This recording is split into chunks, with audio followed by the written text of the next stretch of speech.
बर्तन ये होता है धातुओं को पीट कर उसको क्या बनाया जाता है? बर्तन। दुकानों में जहाँ बनता है वहाँ पर हम लोग ये सब चीजें देखते हैं। और कागज, कागज को फाड़ देते हैं, कागज का टुकड़ा करना। और कपड़ा, कपड़ा सिलते हैं ना, कपड़े को हम लोग काटते हैं, काट के फिर क्या करते हैं? सिल करके उससे पहनने के वस्त्र बनाते हैं कपड़े को काटना। और पेंसिल वगैरह का टूटना, पेंसिल साफ करती हो तुम लोग, छीलती हो ना पेंसिल को, ठीक है, पेंसिल को क्या करती, छीली तुम लोग, ठीक है। और रोटी बनाती हो, आटा गूंथी ना, रोटी बनाई, रोटी का क्या बनाई, लोई बनाई, फिर हम उसको क्या किए, बेल दिए। ये भी एक प्रकार का परिवर्तन हुआ, है ना। तो ऐसे बहुत सारे परिवर्तन हैं जो हम अपने दैनिक जीवन में देखते हैं। जैसे कि दूध का फट जाना, दूध का जम जाना, दूध जमता है क्या बनता है? दही। दूध जमता है तो दही बनता है। खाना बनता है, खाना बनता है ना। गैस जलता है, गैस जब जल रहा है, ईंधन जब जल रहा है तो वो भी एक प्रकार का परिवर्तन है। ईंधन जलता है तो क्या क्या निकलता है? ऊष्मा निकलता है, कार्बन डाइऑक्साइड गैस निकलता है। तो ये भी क्या है, एक प्रकार का परिवर्तन। तो आज हम लोग भौतिक और रासायनिक परिवर्तन, ये जो परिवर्तन है ना बच्चे, इसको हम लोग दो भागों में या दो प्रकार से हम लोग बांट सकते हैं इसको। ये जो भी परिवर्तन हम लोग अपने आसपास में देखते हैं, जैसे कि दूध का फट जाना, दही का जमना, लकड़ी के टुकड़े करना, कपड़े को काटना, पेपर को फाड़ना या मोड़ना, है ना। कुछ तार होता है, लोहा का तार, और उसको मोड़ना। ये जितने भी तरीके के परिवर्तन हम लोग आसपास देखते हैं। एक परिवर्तन तुम लोग जो प्रतिदिन करती हो, अपना बाल बनाती हो, बाल बनाती हो ना, बाल बनाती हो तो उसमें वो चोटी बनाती हो, तो इलास्टिक तुम लोग का होता है रबड़ है ना, रबड़ को फैलाते हैं हम लोग, तो वो भी रबड़ का खींचना, ये भी एक प्रकार का परिवर्तन है, ठीक है। तो हम लोग आज बहुत अच्छे से पढ़ेंगे कि ये जो परिवर्तन है ये क्या होता है, उसके बारे में हम लोग सब, जैसे कि क्ले है, इन सारे परिवर्तनों को हम लोग दो प्रकार में बांट सकते हैं। दो प्रकार में कौन कौन से? भौतिक परिवर्तन और रासायनिक परिवर्तन। अब हम लोग आगे समझते हैं कि भौतिक परिवर्तन क्या होता है, किसे कहते हैं, और रासायनिक परिवर्तन क्या होता है, और रासायनिक परिवर्तन किसे कहते हैं, ठीक है। आगे अब हम लोग इसको आगे समझते हैं कि भौतिक परिवर्तन किसे कहते हैं, ठीक है। भौतिक परिवर्तन और भौतिक परिवर्तन और रासायनिक परिवर्तन। अब हम लोग समझते हैं कि भौतिक परिवर्तन किसे कहते हैं। भौतिक परिवर्तन मतलब क्या? किसी पदार्थ के भौतिक गुण, उसके भौतिक गुण क्या क्या हो सकते हैं, जैसे उसका आकार, उसका रंग रूप, उसकी आकृति, उसका माप, साइज, ये क्या है, पदार्थ का भौतिक गुण है, ठीक है। यदि उसके भौतिक गुण में, उसके भौतिक गुण में यदि कोई परिवर्तन होता है तब हम उसको क्या बोलते हैं, भौतिक परिवर्तन बोलते हैं। समझ में आया? भौतिक गुण मतलब क्या? किसी पदार्थ के भौतिक गुण में परिवर्तन जब आता है तो वैसे परिवर्तन को हम भौतिक परिवर्तन कहते हैं। भौतिक गुण जैसे क्या? किसी वस्तु के आकार में, उसकी अवस्था में, समझ रही हो, किसी वस्तु के आकार में और उसके अवस्था में, अवस्था यानी किसी पदार्थ के भौतिक गुण जैसे उसके रंग में, उसके आकार में, उसके आकृति में यदि किसी प्रकार का परिवर्तन होता है तो वैसे परिवर्तन को हम भौतिक परिवर्तन कहते हैं, ठीक है। उदाहरण बताओ। अच्छा, भौतिक परिवर्तन जब होता है तो उसमें कोई नया पदार्थ नहीं बनता है, ठीक है, नया पदार्थ नहीं बनता।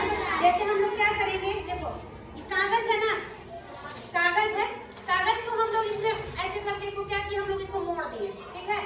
या तो हम लोग इसको मोड़ दिए, या तो फिर हम इसको क्या कर सकते हैं, काट भी सकते हैं, फाड़ भी सकते हैं, इसको दो टुकड़ा हम लोग कर दिए, तो इसके आकार में बस परिवर्तन हुआ, बड़ा सा और दो छोटे छोटे टुकड़े हो गए, है ना। लेकिन अंततः ये कागज ही है, कागज ही है ना, हम इसको दूसरा चीज तो नहीं बोल सकते हैं। तो ये हुआ किसी पदार्थ का भौतिक परिवर्तन।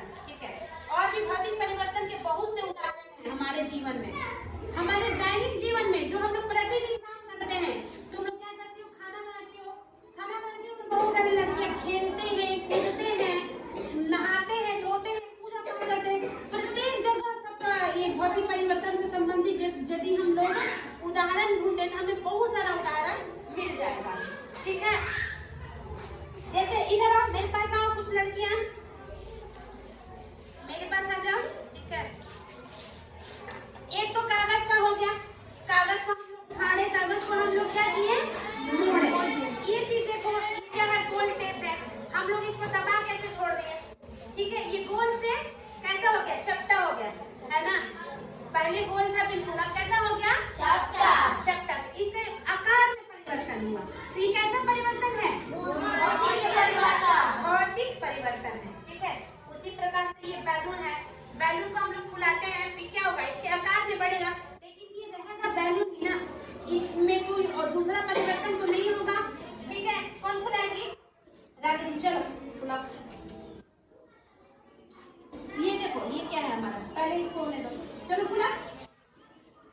इधर देखो, फुलाना है, शर्माना नहीं है। बस परिवर्तन हुआ, लेकिन एक चीज और है, हम लोग खींचे तो इस आकार में परिवर्तन हुआ, लेकिन जैसे ही हम लोग इसको छोड़ देंगे पुनः अपने वापस उसी रूप में आ जाएगा। तो ऐसे परिवर्तन को हम अस्थायी परिवर्तन कहते हैं।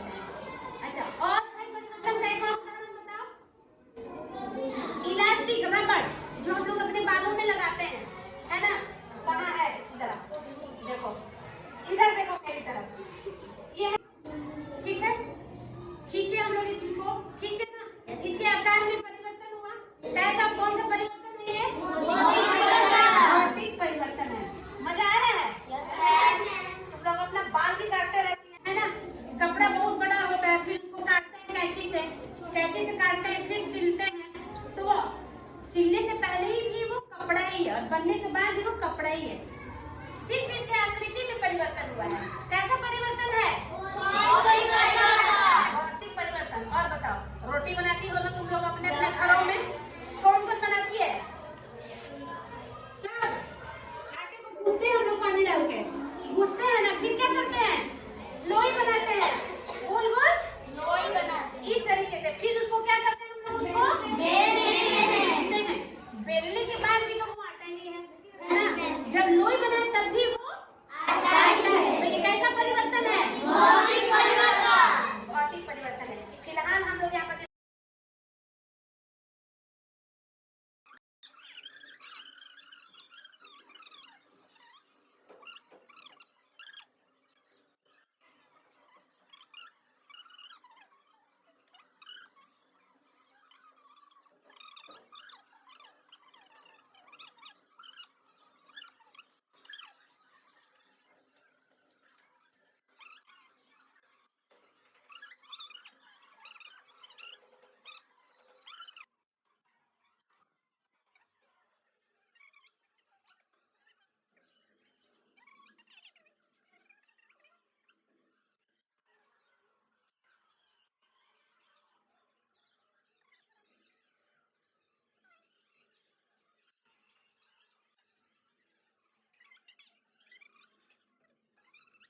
क्ले से क्या बना दिया हमने, गुलाब का फूल।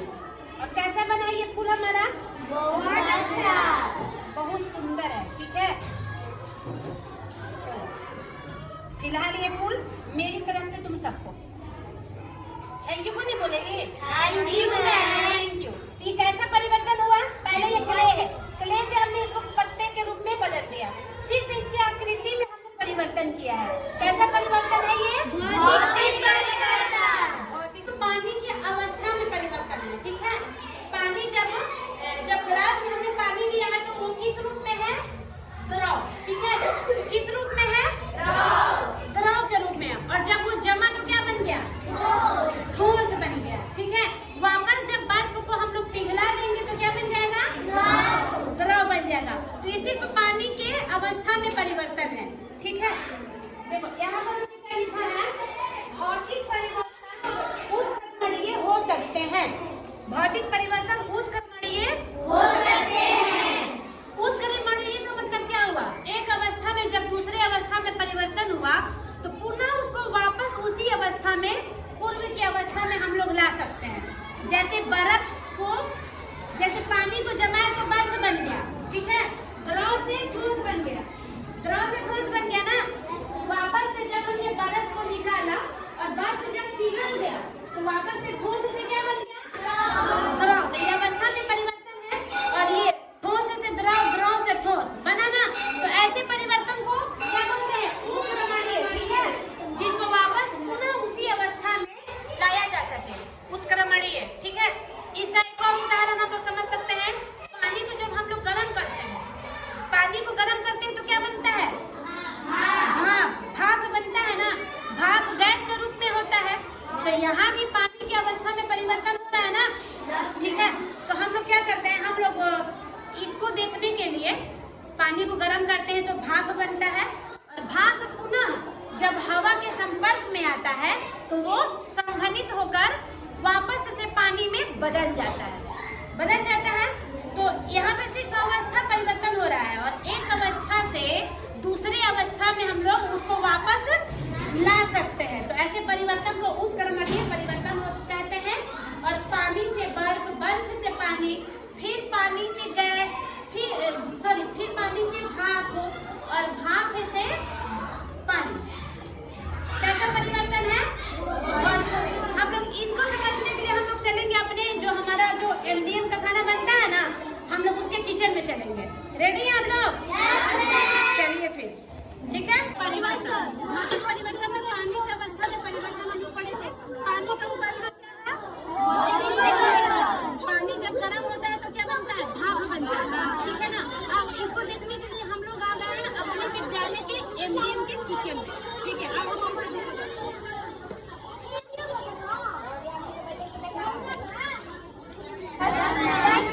ठीक है, बहुत सारा भाप है और यही भाप हमारे ढक्कन पे, ये ढक्कन पे देखना। जब हमने ढक्कन हटाया, देखो इसमें से पानी की बूंदें दिख रही है। ये पानी का बूंद कहाँ से आया? भाप से। भाप जो है इसके ऊपर जमा हुआ, जैसे ही हवा के संपर्क में आया संघनित होकर के वापस से पानी में बदल गया, ठीक है। इसको क्या बोलते हैं? पानी की अवस्था में परिवर्तन। कैसा परिवर्तन हुआ ये? चलिए, अच्छा लगता है आप लोग को सीखने में? हम लोग इसको ढकते हैं और इन लोगों को अपना काम करते देते हैं। आप बाहर निकलते हैं। मोमबत्ती। अच्छा, ये एक ऐसा उदाहरण है जिससे हम लोग भौतिक परिवर्तन और रासायनिक परिवर्तन, ठीक है। मोमबत्ती जब जलता है तो भौतिक और रासायनिक दोनों परिवर्तन होता है। पता है कैसे? जब मोमबत्ती जलेगा तो पिघलेगा तो बड़ा से छोटा हो जाएगा, बड़ा से छोटा हो जाएगा। तो ये हुआ इसका भौतिक परिवर्तन। लेकिन जब मोमबत्ती जलता है तो क्या बनेगा? उष्मा बनेगा, कुछ गैसें बनेगी, जैसे कार्बन डाइऑक्साइड गैस बनेगा, है ना। तो दूसरा चीज बन रहा है तो वो रासायनिक परिवर्तन होगा। फिलहाल हम लोग इसको जला के देखें। ये लाइटर है, ठीक है।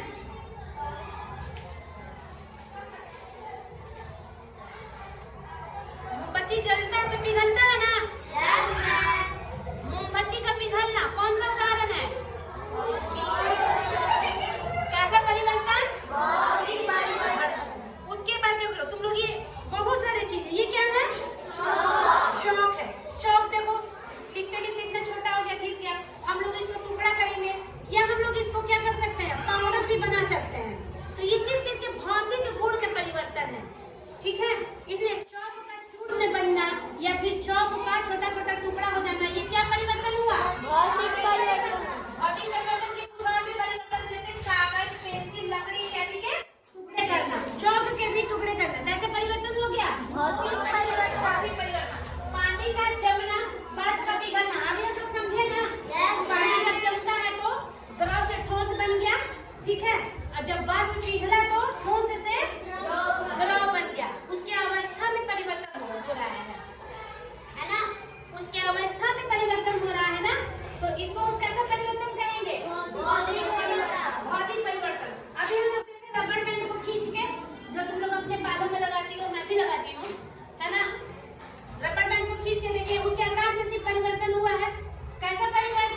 बनना और लोहे पर जंग लगना और पानी का भाप बनना, बहुत सारे परिवर्तन हम लोग अपने दैनिक जीवन में देखते हैं। और इन परिवर्तन को हम लोग दो भागों में बांट दिए, भौतिक परिवर्तन और रासायनिक परिवर्तन। अभी हम लोग भौतिक परिवर्तन पढ़ लिए, अब आगे हम लोग क्या पढ़ेंगे? रासायनिक परिवर्तन। रासायनिक परिवर्तन तैयार है हम लोग? मजा आया क्लास में? अब आप लोग अपने घरेलू जीवन में प्रतिदिन जो आप लोग काम करते हैं, पिछले क्लास में हम बोला था ना आप लोगों को कि आप लोग काम कर रहे हैं घर में, वहाँ पे देखना है कि कहाँ पे भौतिक परिवर्तन हो रहा है, अपने आसपास देखना है, ठीक है? जैसे ये आग जलाने के लिए लकड़ी को हम लोग टुकड़ा किए ना, तो वो भौतिक परिवर्तन। लेकिन जब वही लकड़ी को जब हम लोग चूल्हा में डाल के जला रहे हैं तो वो रासायनिक परिवर्तन।